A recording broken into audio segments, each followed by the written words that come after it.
یہ ارشاد فرمائیں کہ آج بھی پیر اور ولی، اولیاء اور پیر مرشد، اس کی تلاش میں لوگ رہتے ہیں. وہ چاہتے ہیں کہ ہمیں کوئی پیر ولی کی صحبت مل جائے، پیر ولی کا ہاتھ مل جائے، پیر ولی کا کوئی دامن مل جائے، ان کا ساتھ کوئی ترکیب بن جائے. کیا پیر ولی کی تلاش میں بھی بندہ کوئی دھوکہ کھا سکتا ہے، کوئی بھول کر سکتا ہے کہ اس کے تعلق سے بھی جو پیر ولی کی تلاش چاہتا ہے یا پیر ولی کی صحبت چاہتا ہے اس کے لیے بھی کوئی علم و معلومات کا ہونا ضروری ہے؟ یہ ہمارے محاورہ پیر فقیر ہے، پیر ولی نہیں ہے میرے خیال میں. ولی اور ہوتا ہے، پیر اور ہوتا ہے. تو ہر پیر کا ولی ہونا شرط بھی نہیں ہے.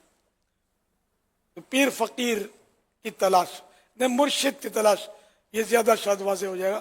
پیر و مرشد کی تلاش، اس میں پہچان تو ضروری ہے. میں نے کہا نا، اعلیٰ حضرت امام اہل سنت کا دامن پکڑ لیں گے ٹھوکر نہیں کھائیں گے. کہ امام احمد رضا خان رحمۃ اللہ علیہ پر آنکھیں بند کیے ہوئے ہو، 100% ان کو ماننے والا ہو نا، ایسے پیر کا ہی ہمیں دامن پکڑنا ہے. ورنہ آج کل تو یہ بھی ایک دھوکہ بڑھ گیا ہے کہ اعلیٰ حضرت کو ماننے کا دعویٰ بھی کرتے ہیں کہ ہم اعلیٰ حضرت کو مانتے ہیں، اور پھر بھی صحابہ کرام تک کے معاملے میں کمزور باتیں کر جاتے ہیں. سیدنا امیر معاویہ رضی اللہ عنہ پر تنقید کر جاتے ہیں. زبان کٹ جائے مگر صحابی پر یہ زبان کھلے نہیں. خدا کی قسم، زبان کٹنا یہ اس کے حق میں بہتر ہے، بولنا بہتر نہیں ہے کہ صحابی پر اس کی زبان تنقید کر جائے اور ایسے دماغ کو گٹر میں پھینک دیا جائے جو کسی صحابی کے بارے میں غلط سوچے. ہم لوگ نہیں، ہمارا مطلب یہ مذہب ہی نہیں ہے. ہمیں بالکل ہم کو منع کر دیا گیا کہ صحابہ کرام کے بارے میں کچھ بھی نہیں. ان کے آپس میں جو معاملات ہوا ان میں پڑھنا حرام حرام حرام، ہمیں یہ بتا دیا گیا. یہ بہار شریف میں پڑھے، اب پہلے حصے میں لکھا ہوا ہے. تو بس اب خلاص ہم نے، ہمارے علماء اہل سنت نے بتا دیا جو اعلیٰ حضرت کے ماننے والے اور واقعی ماننے والے ہیں. تو پیر بھی وہی ہو جو صحابہ و اہل بیت کا ماننے والا. بھی یہ دیکھنا پڑے گا کہ پیر ہے تو کہیں ایسا تو نہیں کہ صحابہ کرام کے بارے میں، خاص کر اب سیدنا امیر معاویہ رضی اللہ عنہ کسوٹی ہو گئے اس دور میں. ان کے بارے میں یہ پیر کیا کہتا ہے؟ اگر یہ کوئی بھی کمزور بات کرے نا، اس کی گلی میں نہیں جانا ہے. ہاں بالکل گلی میں نہیں جانا، اس کا بیان نہیں سننا، اس کے پیچھے نماز نہیں پڑھنا. یہ علماء کے فتوے ہیں. نہیں، یہ ایمان لے لے گا، کہیں گمراہ کر دے گا یہ پیر. ایسا پیر نہ چلے اپنے کو. بھلے بڑی گدی ہو، مشہور گدی ہو، بڑے نام کے ڈنکے بجتے ہوں، لیکن جو سیدنا امیر معاویہ رضی اللہ عنہ کو نہیں مانتا، ہم اس کو نہیں مانتے.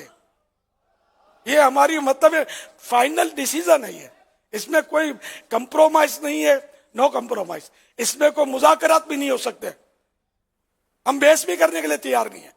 امیر معاویہ پر آنکھیں بند ہیں، ہر صحابی پر ہماری آنکھیں بند ہیں. ہر صحابی یہ نبی جنتی جنتی، چار یاران نبی جنتی جنتی، حضرت صدیق بھی جنتی جنتی، اور عمر فاروق بھی، جنتی جنتی، عثمان غنی، جنتی جنتی، فاطمہ اور علی، جنتی جنتی سب صحابیات بھی جنتی جنتی ہیں. حسن حسین بھی جنتی جنتی. حضرت معاویہ اور معاویہ بھی جنتی اور ابو سفیان بھی جنتی جنتی. ہر صحابی یہ نبی جنتی جنتی جنتی جنتی جنتی جنتی. خلاص آنکھیں بند ہو گئی. ہر صحابی یہ نبی جنتی. اور جنتی جو ہوتا ہے اس پر تنقید کیسی، اس کے بارے میں الٹا سیدھا سوچنا کیسا، اس کے بارے میں زبان کھولنا کیسا. جنتی تو وہی ہوتا ہے جس سے رب راضی ہوتا ہے. اور جس سے رب راضی ہو جائے، تو ناراض ہو، تیرے جیسے کروڑوں ناراض ہو، کیا فرق پڑے گا؟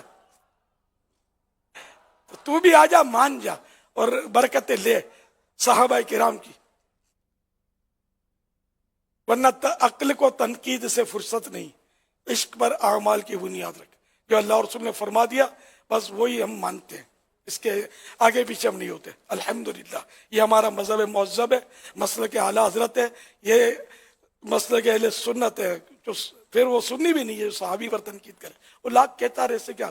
بہت سارے سے ملیں گے جو اپنے آپ کو مسلمان کہتے ہیں اور ان کے عقیدے اسلام سے ہٹ کر ہوتے ہیں، آخری نبی نہیں مانتے. کہتے ہیں مسلمان، اس کے ان کے مسلمان کہنے سے کیا فرق پڑے گا جو آخری نبی نہیں مانتا. صلو علی الحبیب صلی اللہ علیہ صلی اللہ علی محمد.